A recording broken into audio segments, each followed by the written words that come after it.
Hi there, I'm here with Phoenix. Someone had a comment on one of my YouTube videos that it seems like Phoenix is pushing me because he's so close to me, which is a very good point. When you're watching a video that's kind of far away, it's hard to tell.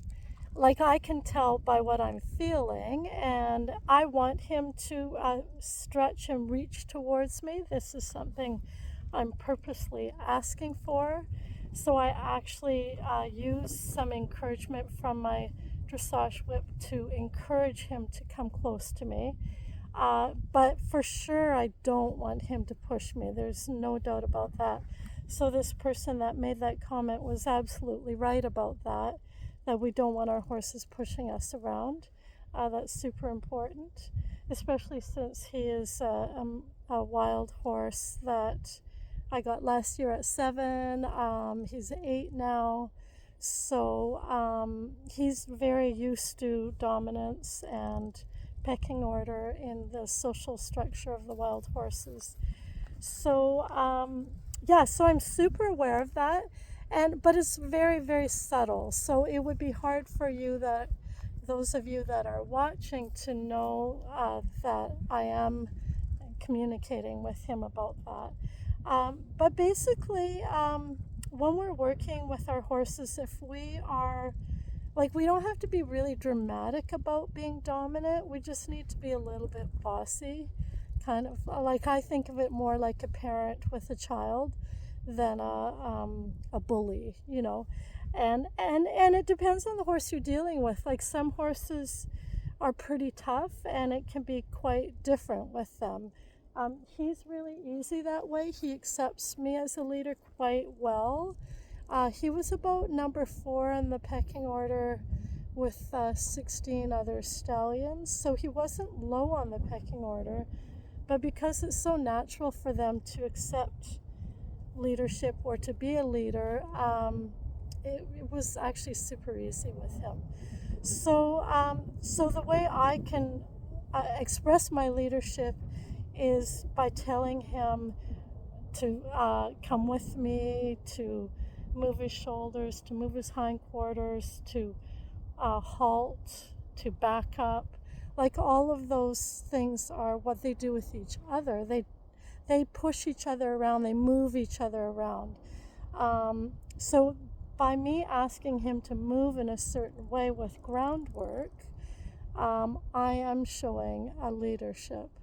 And if you're too dominant, they just want to stay away from you. And you will see that in the wild horses, that one horse that's very dominant will just say, get away and stay away. And when you're training a horse, you can't tell them to get away and stay away. That doesn't work. So I have to find the balance between him being very close to me but still respecting my space. And that is a tricky balance. There's no doubt about it. In the academic art of riding, we spend a lot of time with groundwork and lunge work. We like to take it very slow and be very detailed in all of this. We do quite a bit more than other riding disciplines. We like to have them really, really well prepared on the ground before we even ride them.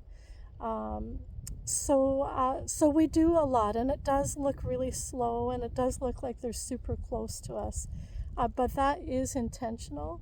But we're also super aware of being pushed. We have to be. So if I ever feel like a horse is pushing me, which sometimes they do, then I will ask them to halt and back up, and I'll practice that, whenever needed, to just make it clear. So I'll just quickly move around with him a little bit here and just show you how he moves nicely with me. He halts, he backs up, and that's enough for me to have enough leadership that he doesn't want to run away from me. He still wants to stay close to me and learn something new with me. All right?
So there you can see he easily moved around with me at Liberty. He halted, he backed up, then I had him on the lunge. He did a nice easy trot and then halted really softly and easily with his focus on me as I asked him.